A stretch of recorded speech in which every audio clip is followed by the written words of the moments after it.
Yeah, hi there. Welcome to turksoche.com.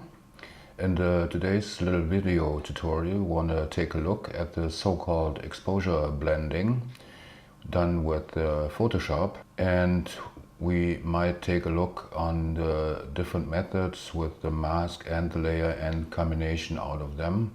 So just let's start Photoshop and take a look.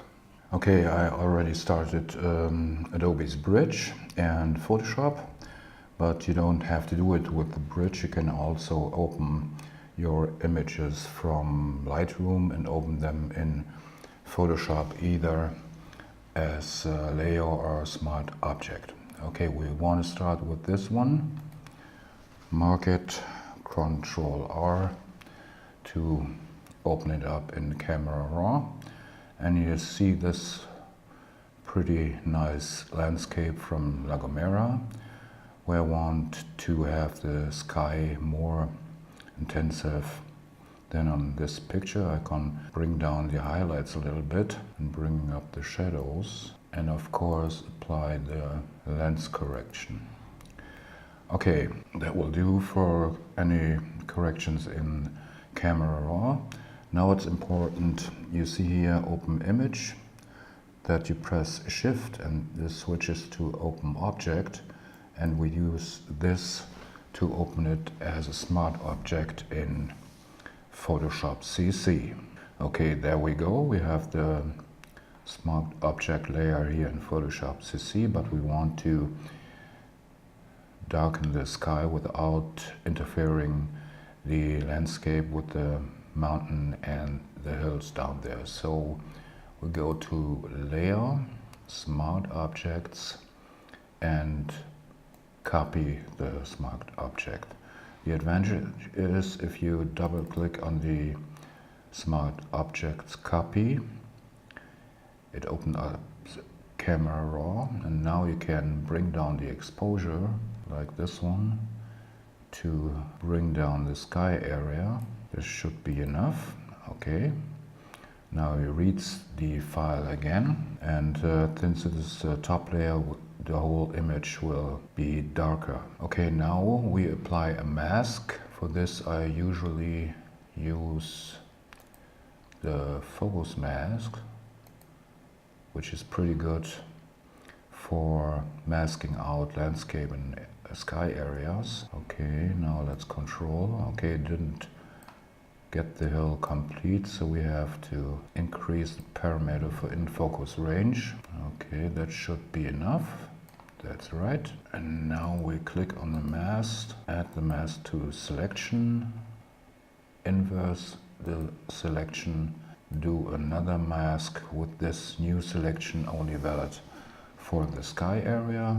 We just do add a little bit of smooth and feather for the mask if you wanted to further image processing, and do another new layer with a new layer mask and click OK.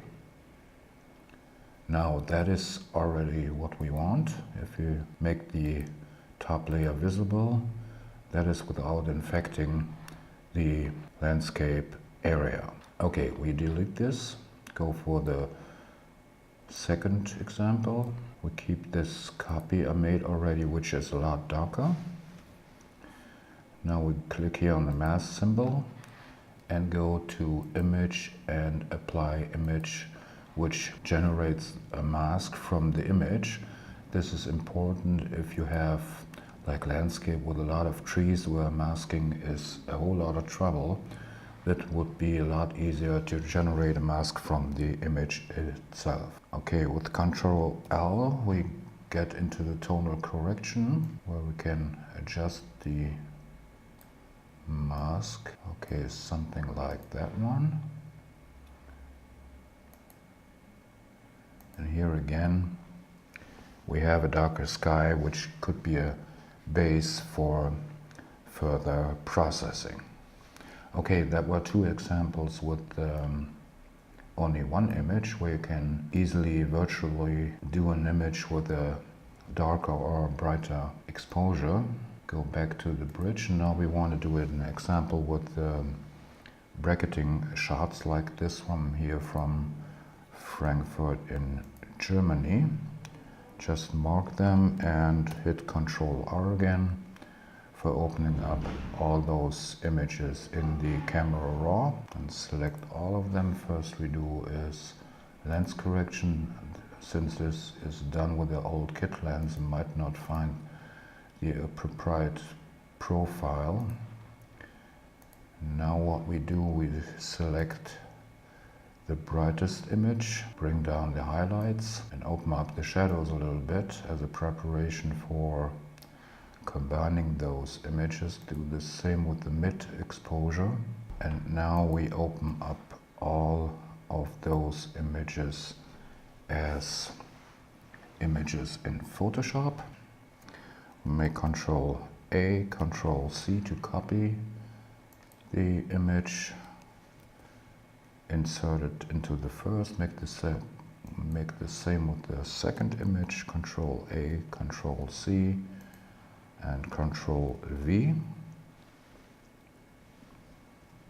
Now we move the overexposed image to the top of the stack. The normal image is at the bottom and the darkest one is in the middle. Okay, that seems okay. Now we generate a mask, do apply image again.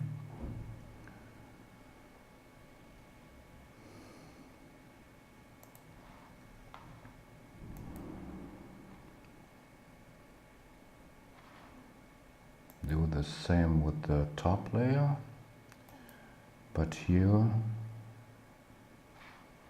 if we apply the image again, our image, we check the invert,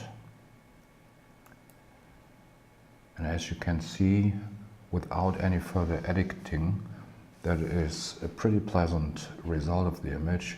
Now we can alter the mask via Alt-L and make a tonal reduction to the mask to influence the final result. Okay, that was my little tutorial on exposure blending. There are a lot of different other methods, like with luminance mask and so on, but you have to find your own workflow which fits the best for your photographs.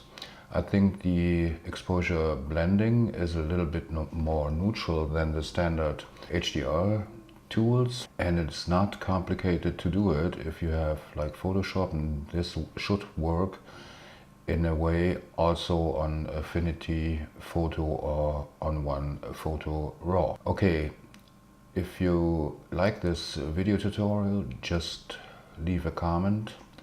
Or if you have any questions, just leave them in the comments too. Till the next time, ciao, Tux Oche.